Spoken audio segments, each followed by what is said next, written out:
नमस्कार, मैं दीपक शर्मा और मेरे यूट्यूब मंच पर आपका स्वागत है। दोस्तों, महाकुंभ में मौनी अमावस्या की रात क्या एक नहीं 2 हादसे हुए थे, 2 ट्रेजेडीज हुई थी। और जो दूसरा हादसा था उसे कहीं ना कहीं छुपा लिया गया, देश से छुपाया गया, लोगों से छुपाया गया। और उस हादसे में भी, उस भगदड़ के हादसे में भी बेकसूर लोगों की जान गई, श्रद्धालुओं की जान गई। और जब भगदड़ मची तो वहाँ भी बच्चे, बुजुर्ग, महिला, उनको चोटें आईं। क्या ये घटना को कहीं ना कहीं पुलिस पी गई?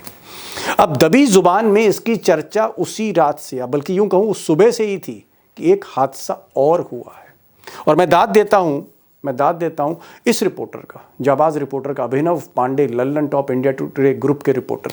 ये मौके पर गए, कैमरे के साथ गए, सारे तथ्यों की खुद पड़ताल करी और सबके सामने इन्होंने पुलिस की कहीं ना कहीं व्यवस्था की पोल खोल दी। अब जो बड़ा सवाल है वो ये है कि उत्तर प्रदेश के मुख्यमंत्री योगी आदित्यनाथ, जो प्रयागराज के इस महाकुंभ के प्रतीक बनते चले जा रहे थे, साल भर से तैयारी कर रहे थे, क्या उनकी इमेज को बचाने के लिए, छवि धूमिल ना हो, उसको बचाने के लिए, डेंट ना लगे, क्या इसके लिए कहीं ना कहीं जो व्यवस्था है, एडमिनिस्ट्रेशन है, वो इस तरह के सच को दबा रहा है? अब दोस्तों, खबर यह है कि मौनी अमावस्या की रात जब लाखों श्रद्धालु स्नान करने का, पवित्र स्नान करने का जब इंतजार कर रहे थे, और उसी वक्त बैरिकेड्स टूट गई वहां पर, और एक रैला आया, हजारों की भीड़ का एक रैला आया, और वो जो स्नान करने लोग जा रहे थे उसमें बच्चे, महिला, बुजुर्ग, उनको कुचलता चला गया, रौंदता चला गया, जिसमें कई लोगों की जानें चली गई, कई लोग घायल हो गए। उसी वक्त उस संगम से, जहां यमुना और गंगा जी आके मिलती हैं, संगम नोस, उससे कुछ दूरी पर झूसी इलाके में भी ऐसा ही एक हादसा हुआ, ऐसा एक स्टैम्पेड हुआ, ऐसा एक भगदड़ हुई, जिसमें ऐसा लोग कहते हैं कई लोगों की वहाँ भी जान गई, कुछ लोग घायल हुए। और इस सब की चर्चा हो रही थी, लेकिन आप कह सकते हैं कि मीडिया भी थोड़ा खामोश रही। लेकिन ये जो अभिनव पांडे हैं, जाबाज पत्रकार, ये कैमरे के साथ इन्होंने सारी परतें खोल दी, सारे धागे खोल दिए कि घटना क्यों हुई, कैसे हुई, चश्मदीदों से बात करी, और ये बताया कि यहाँ पर लोगों की जान गई थी और इस घटना को छुपाया गया। ये एक सेकंड ट्रेजेडी थी, यानी पहली ट्रेजेडी जो थी वो संगम नोस पे थी, और जो दूसरा हादसा था, सेकंड ट्रेजेडी, वो झूसी के पास था। अमावस्या के स्नान के दिन एक जगह नहीं 2 जगह भगदड़ मची थी। प्रशासन इस बात को क्यों नहीं बता रहा, ये सवाल है। अब दोस्तों, लाखों की इस भीड़ में कहां स्टैम्पेड हुआ, भगदड़ हुआ, कितने लोगों की जानें गईं, कितने लोग घायल हुए, इसको लेकर बहुत से, आप कह सकते हैं, जो तथ्य हैं, फैक्ट्स हैं, उनको छुपाया गया। और इसको लेकर संत समाज काफ़ी नाराज़ है। जो साधु संत अखाड़े के वहाँ पर जो लोग हैं, शंकराचार्य हैं, वो नाराज़ हैं कि उनको ये चीज़ कम्युनिकेट क्यों नहीं की गई। जिस वक्त ये हादसा हुआ उनको उसी वक्त बताया क्यों नहीं गया, उनसे छुपाया क्यों गया। और इसको लेकर शंकराचार्य अविमुक्तेश्वरानंद साहब ने, उन्होंने तो सीधे सीधे योगी जी को जिम्मेदार ठहरा दिया। उन्होंने कहा कि साहब, इस अव्यवस्था के लिए योगी इज रिस्पॉन्सिबल, योगी ही जिम्मेदार है। और उन्होंने कहा कि बात बात पर उनसे झूठ बोला गया। शंकराचार्य कह रहे हैं, जी हाँ, शंकराचार्य। ऐसा आभास करा दिया कि अफवाह चल रही है, कोई कैजुअलिटी नहीं हुई है, कोई मृत नहीं हुआ है। तो इतना बड़ा धोखा संत समाज के साथ। अब जो बड़ा सवाल है दोस्तों, वो यही है कि इस पूरे हादसे में, या 2 हादसे या 3 हादसे, जो भी स्टैम्पेड की घटनाएं हुई, इसमें कितने लोगों की जान गई, कितने श्रद्धालुओं थे जिनकी मौत हो गई उस रात, या फिर अस्पताल में मौत हो गई। मुझे लगता है कि ये जो एक्चुअल फिगर है, ये तो जो जांच योगी सरकार ने इनिशिएट करी है, वो जो जांच होगी, फिर बयान होंगे, फिर दस्तावेज होंगे, फिर जो घायल हैं या जो लोग अस्पताल से, जिनको बॉडीज़ को जो दे दिया गया परिजनों को, ये सारी जांच जब गहराई से होगी तो एक्चुअल फिगर पता लगेगा। मैं उस पर जंप नहीं करना चाह रहा हूँ, लेकिन एक दूसरा सवाल है, चाहे वो शंकराचार्य हों, चाहे वहाँ पर अभिनव पांडे जैसे तेज तर्रार पत्रकार हो, इन सब का ये मानना है कि साहब, कहीं ना कहीं जो वीवीआईपी सिक्योरिटी है, जो वीवीआईपी अरेंजमेंट है, वीवीआईपी मूवमेंट है, चाहे वो फिल्म स्टार्स का हो, चाहे वो उद्योगपतियों का हो, चाहे वो अमित शाह का हो या राजनाथ का हो, ये जो वीवीआईपी मूवमेंट है ये एक बहुत बड़ा कारण बना इस अव्यवस्था का। क्योंकि वीआईपी मूवमेंट जब होता है, खासकर अमित शाह या योगी आदित्यनाथ या राजनाथ जैसों का, तो पूरा का पूरा जो संगम का इलाका है, यहाँ तक कि 10-20 किलोमीटर के रेडियस में सबको जाम कर दिया जाता है, जिसका असर आप कह सकते हैं कि कम से कम 30-40 किलोमीटर तक, प्रयागराज के रेडियस में 30-40 किलोमीटर तक सभी हाईवेज ब्लॉक हो जाते हैं। तो एक अव्यवस्था का कारण ये है। सवाल इस बात का है कि इस हादसे के बाद क्या फिर से वीवीआईपी मूवमेंट होगा?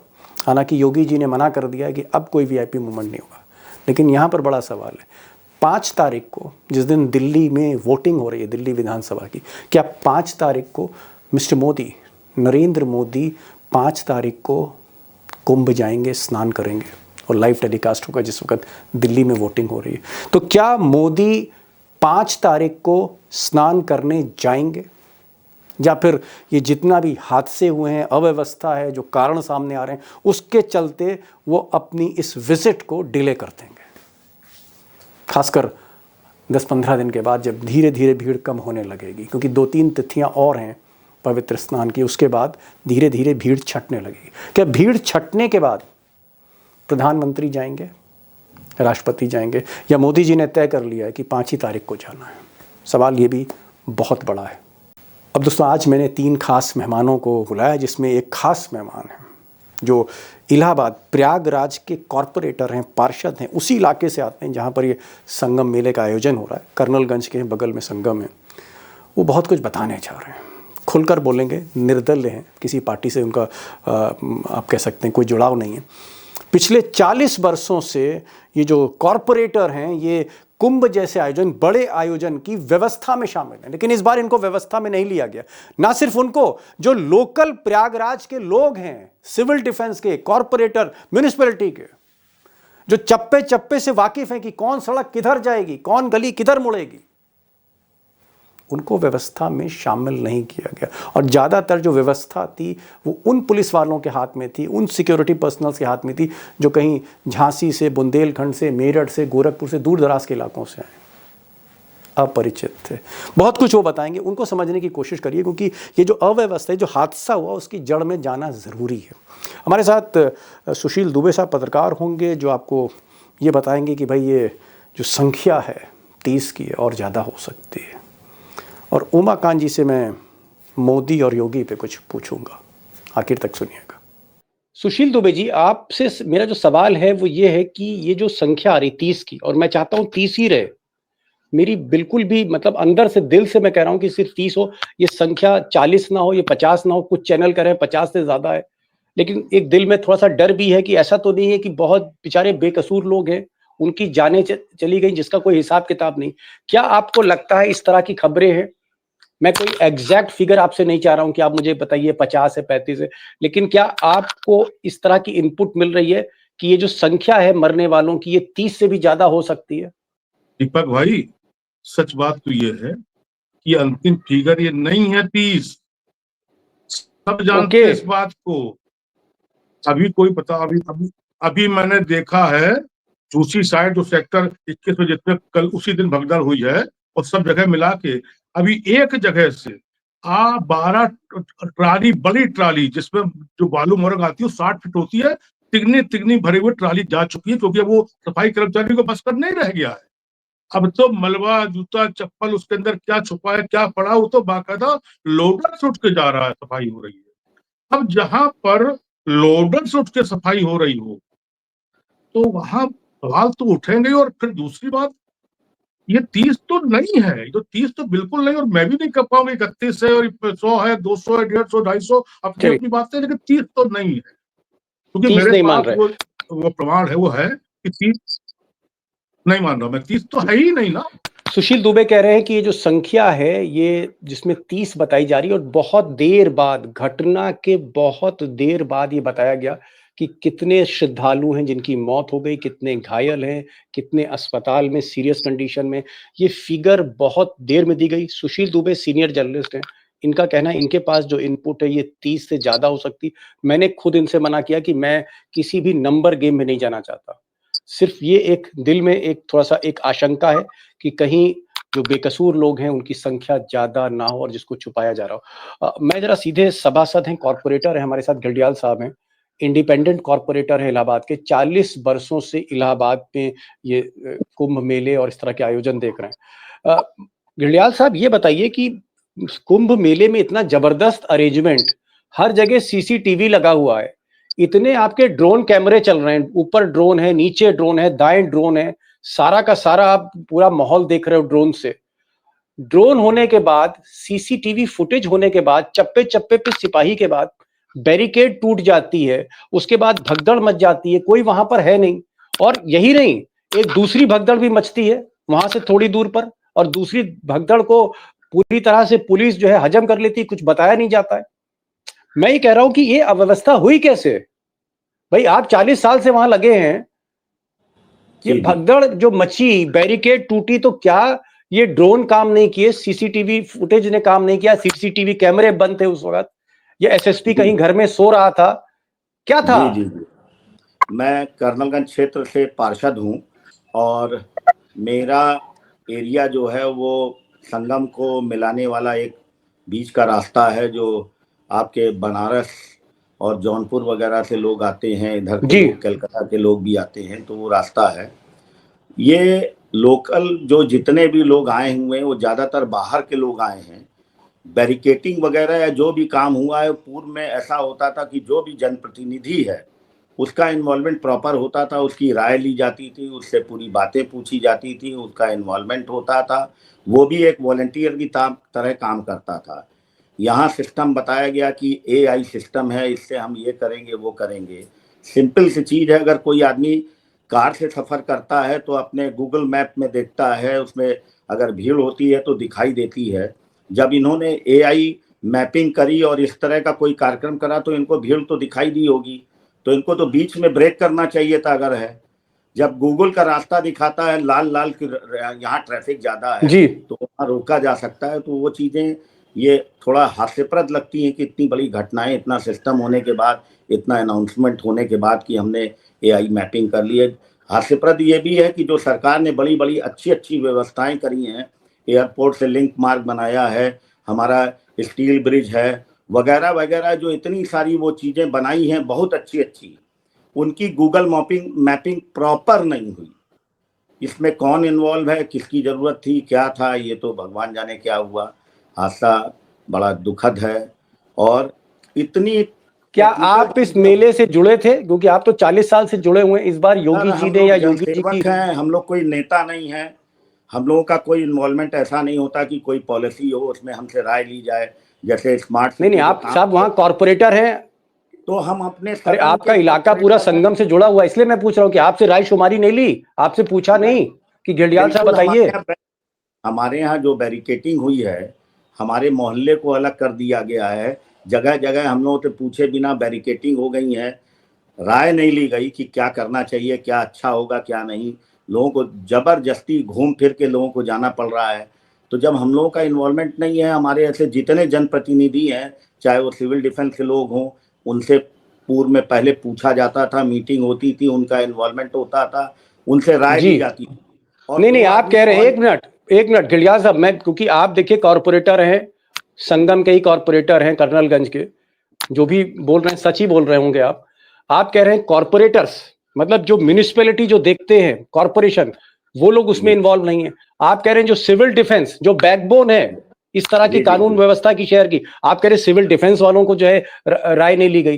तो सवाल है, सिविल डिफेंस को नहीं पूछा, म्यूनिसिपैलिटी को नहीं पूछा, कॉर्पोरेटर को नहीं पूछा, तो कौन लोग हैं वहां पर? पुलिस कहां से आई है? क्या बाहरी लोग संभाल रहे हैं व्यवस्था? सब बाहर के लोग हैं।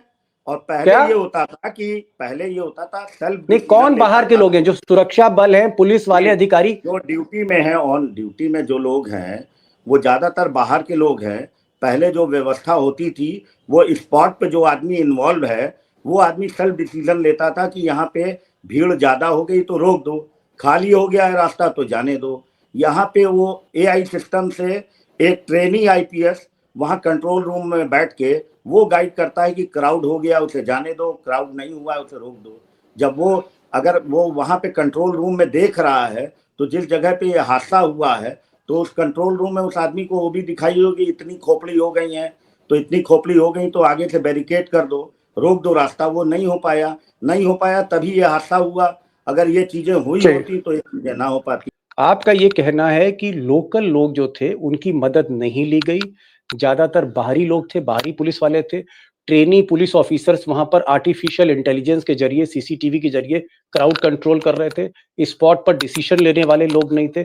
मुझे ये बताइए, चलिए ठीक है, अव्यवस्था इसकी तो जांच हो रही है, ये बताइए कि आज की तारीख में क्या इलाहाबाद के जहां आप बैठे हैं चारों तरफ जाम है, हमें यहां से बताया जा रहा है कि 30-30, 40-40 किलोमीटर तक सड़कें जाम है अभी भी।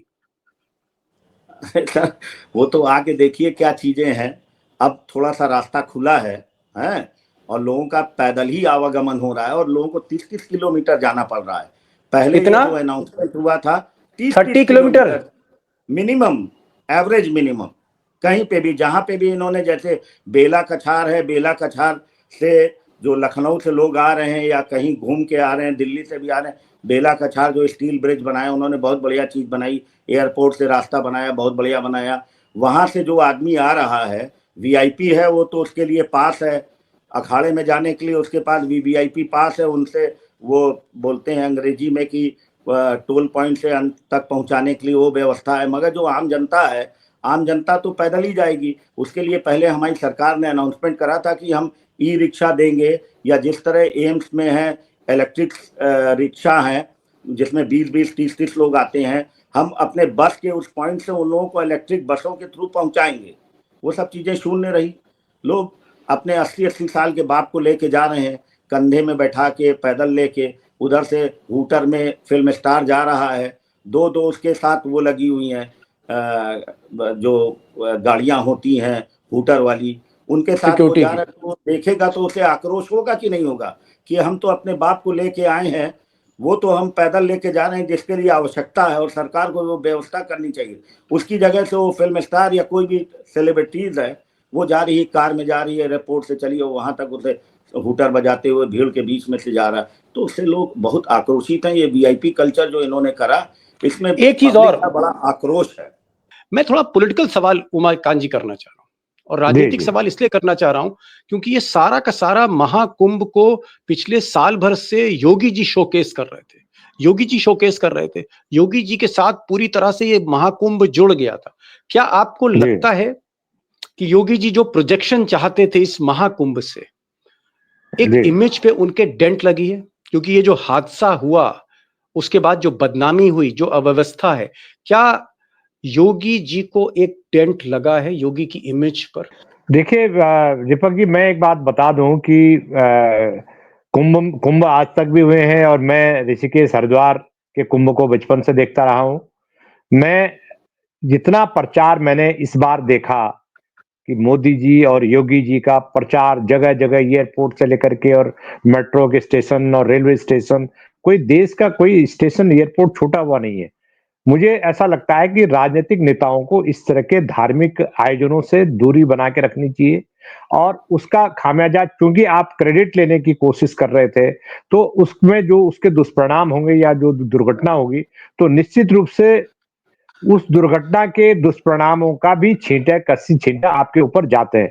तो कुप्रबंधन हुआ है, आप जो उसका राजनीतिक श्रेय लेना चाहते थे। हो क्या रहा है कि पहले भी कुंभ मेले होते थे, उसमें हमने कभी नहीं देखा कि राजनीतिक नेता या नारद तिवारी या वीर बहादुर सिंह या श्रीपति मिश्रा, तमाम तरह के लोग, चीफ मिनिस्टर उत्तर प्रदेश में राम नरेश यादव, तमाम कमलापति त्रिपाठी, उन्होंने कभी इस तरह की फोटो कुंभ मेले में अपनी फोटो के साथ कुंभ मेले के होर्डिंग पोस्टर नहीं लगाए।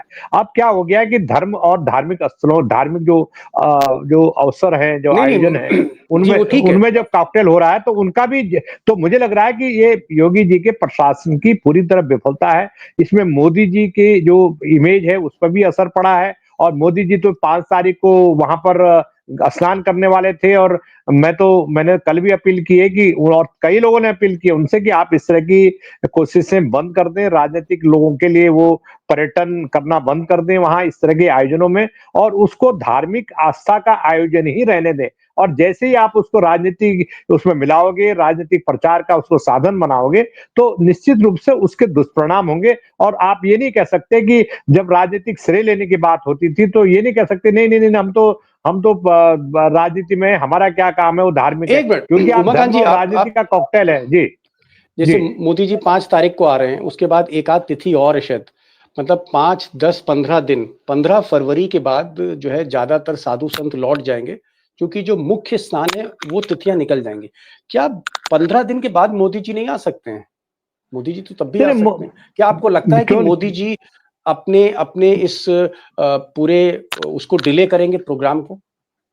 नहीं नहीं, ऐसा 15 दिन लगता है देखिए, आपको? आपको दिल्ली का मोदी जी का जो प्रोग्राम होता है, इन लोगों का, इनका प्रोग्राम ये होता है कि राजनीति में पॉलिटिक्स जो है, चुनाव हो रहा है दिल्ली में, तो 5 तारीख की जो तिथि है वो जानबूझ करके तय की गई, निर्धारित की गई, ताकि 5 तारीख को दिल्ली में जो वोटिंग होगा 8 बजे से सुबह, ओहो, वहां अच्छा पूरा जो अच्छा, गोदी मीडिया है, ओके वो गोदी media live programme Modi ji का वहां से दिखाता रहेगा। ओके मोदी जी की ओके, आदत है अब मैं समझ एक गया, मैं स्टेज समझ गया में। 5 तारीख। जी जी मैं समझ गया, आई एम सॉरी, मैं समझ नहीं पा रहा था। आपने कहा कि 5 तारीख का प्रोग्राम हो सकता है, इसलिए आगे ना बढ़ाएं, क्योंकि 5 तारीख को दिल्ली चुनाव, दिल्ली विधानसभा चुनाव में वोटिंग का दिन है, और वोटिंग के जी दिन ही मोदी जी, जिस वक्त वोटिंग शुरू होती है उस वक्त मोदी जी वहां स्नान करना चाहते हैं, क्योंकि टेलीविजन पे हर जगह चुनाव के दिन, वोटिंग के दिन पूरे दिल्ली में नेशनल मीडिया मोदी जी को दिखाए, तो एक तरह से स्नान भी हो और कैंपेन भी चलता रहे इलेक्शन का, ये आप कह रहे हैं। अगर ऐसा है तो जी हो सकता है कि मोदी जी, चुनाव की बात है तो कहीं ना कहीं अपनी तारीख ना बदले। दुबे जी, क्या एक दूसरी भगदड़ भी हुई, जिस तरह की मैं रिपोर्ट देख रहा हूं कि जहां मेन भगदड़ हुई है संगम नोस पे, उससे कुछ दूर एक और भगदड़ हुई है और उसमें भी कुछ लोगों की जान गई है। इंडिया टुडे ग्रुप की मैं रिपोर्ट्स देख रहा था, कुछ और लोकल रिपोर्टर्स की मैं इस तरह की खबरें देख रहा था कि वहां पर एक और स्टैम्पेड भी हुआ, और उस स्टैम्पेड को पूरी तरह से पुलिस छुपा गई। आपके पास क्या खबर है? क्या इस तरह का स्टैम्पेड और हुआ है वहां पर, जो हम लोगों को नहीं मालूम? दीपक भाई, अब ऐसा है जैसे हमारे यहाँ कहा जाता था अयोध्या उदास है, अयोध्या का स्वभाव ही उदास है। अब खैर वो गुजराती आ गए, राम मंदिर, वो अलग बात है। अब आपका कुंभ उदास हो चुका है, भले मोदी जी कितने दिन भर डुबकी लगाए। और मैं तो आपके इस बड़े चैनल पे कहने वाला हूँ, इस बड़े मंच पर, कि मोदी जी को चाहिए, अभी तक कहना चाहिए था हाथ जोड़ के कि अब मैं कुंभ नहीं आऊंगा, मैं यहीं प्रणाम कर लूंगा, मैं हुतात्माओं को श्रद्धांजलि देता हूँ और मुझे अब कुंभ में वो नहीं करना, जिससे अव्यवस्था, ये अव्यवस्था ही वीवीआईपी के नाते तो हुई, और काहे के लिए हुआ है। और जो अभी आप एक बात कह रहे थे, मैं ये बात बोलने वाला था, ये जो हुआ है इसमें 50% रोल पुलिस वाले का जो वो हुआ है, डिप्लॉयमेंट हुआ है, जो इतना गलत तरीके से हुआ है कि इसकी अगर जांच ढंग से हो जाए, वो हरि भोले बाबा जो था, जो मैनपुरी वाला 122 भगदड़ों का जो जिम्मेदार है, उसकी तरीके जो आयोग था, वो अभी 6 महीने में कुछ तो हुआ नहीं। तो अगर ऐसा आयोग है तब तो भाई ठीक है, भगवान जाने और कुंभ जाने और योगी जी जाने और कोई जाने।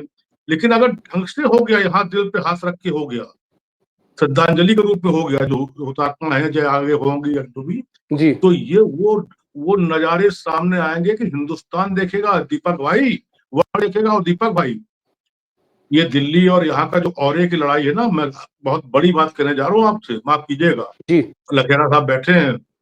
ये जी दिल्ली और यूपी के जो औरे की लड़ाई है अधिकारियों के द्वारा, मेला का कुंभ मेला प्रभारी कौन कैबिनेट मिनिस्टर था, कोई बता देगा? पहले का प्रभारी पिछली बार आजम खान थे, जैसे थे, अच्छे थे, बुरे थे, मुसलमान थे, क्या थे, वो जाने, वो वक्त चला गया, चलो वो जैसा। अब इतनी प्रभारी कौन था? इतनी बड़ी कैबिनेट में जो वहां पर छपाक छैया नहा रही है, उसमें नदी में घूम घूम के, या छपक छैया बचपन तरीके से होता है, उसमें से एक भी ऐसा मंत्री नहीं था जो महिला प्रभारी बन जाए। आज तक महिला प्रभारी कोई नहीं है, इतनी बड़ी घटना हो गई, कोई मंत्री पर्चरी में गया। अब मैं दूसरी बात कह रहा हूँ, जो औरा है, औरा किस बात का है? 14 के बाद माननीय आदरणीय पूज्य मोदी जी देखते देखते वर्ल्ड के नेता हो गए। 8,000 के 2 जहाज, 25,000 का वो फला फला करते करते होते होते मैनेजमेंट, पॉलिटिकल मैनेजमेंट होते होते आज वर्ल्ड किया। और ये धीरे धीरे 7 साल में ये भी हिंदू नेता होते जा रहे हैं, देश के हिंदू नेता, योगी जी हिंदू नेता, भगवा हिंदू नेता, कट्टर नेता, कटोगे बटोगे वाले, और ये सच्चे नारे वाले। Got the point Sushil ji, got the point. एक बड़ी बात सुशील जी ने कही, उन्होंने कहा कि जो योगी जी को पीएम की तरह प्रोजेक्ट किया जा रहा था, उनकी जो कुछ अधिकारी थे, चुनिंदा अधिकारी, जो योगी जी को प्रधानमंत्री के तौर पर, मोदी के विकल्प के तौर पर प्रोजेक्ट कर रहे थे, उस मुहिम को एक झटका लगा है। जो हादसा हुआ कुंभ में, जिसको दबाने की कोशिश की, छुपाने की कोशिश की। और एक और बड़ी बात सुशील दुबे ने ये कही, शुरू में कही, मैं फिर से उसको दोहरा रहा हूँ। सुशील दुबे कह रहे हैं कि इनके पास इस तरह की इनपुट्स हैं, इस तरह की इनके पास खबरें हैं कि ये जो 30 की संख्या दी गई कि 30 लोग की मौत हुई श्रद्धालुओं की, ये संख्या अधूरी है। इनका मानना है कि इससे कहीं ज्यादा लोग जो हैं उसमें मारे गए, ये इनका कहना है। बहरहाल मैं नंबर गेम पर नहीं जाना चाहता हूँ, जब प्रमाण आएगा तो मैं जरूर आपको खबर बताऊंगा। दीपक भाई एक बात कह दूं, आधी बात याद रखो जी। दीपक भाई, ये हजारों करोड़ रुपए जो खर्च हुआ था, ये वर्ल्ड में कुंभ की छवि, मोदी जी की छवि बनेगी, योगी जी की छवि बनेगी, हिंदू की छवि बनेगी, सनातन की छवि बनेगी, यही कंसेप्ट तो था ना इन अधिकारियों का। जो साटार अधिकारी है, जो योगी जी के सलाहकार है, यही कंसेप्ट था ना। अब क्या छवि बनेगी, अब क्या छवि बनेगी? Got it. तो योगी की छवि को भी एक डेंट पड़ा है कुल मिलाकर। हो सकता है योगी जी ने कल्पना नहीं की होगी कि कुंभ, जिसको वो एक मुकाम पर ले जाना चाहते थे, एक हाइट पर ले जाना चाहते थे, उसमें जो हादसा हुआ, कहीं ना कहीं मैं कहूंगा कि उन उम्मीदों पर भी पानी फिरा है। उमाकांत जी आप आए, गढ़ियाल साहब आपने बहुत सी जानकारियां दी, और मैं तो चाहता हूं कि आप जैसे जो लोकल कॉरपोरेटर हैं, सिविल डिफेंस के लोग, अगर इनकी मदद ली गई होती, आप लोगों के हाथ में व्यवस्था हुई होती, तो श्रद्धालु बेकसूर नहीं मरे होते। और सुशील जी आपका भी बहुत बहुत शुक्रिया। और मुझे लगता है कि अगर आपके पास कुछ प्रमाण आते हैं तो हमारे साथ फिर से साझा करिएगा, शेयर करिएगा। Thank you so much Lakhera साहब, समय कम है। Thank you so much Garhiyal साहब, thank you so much Sushil Dubey ji, thank you so much for joining this programme.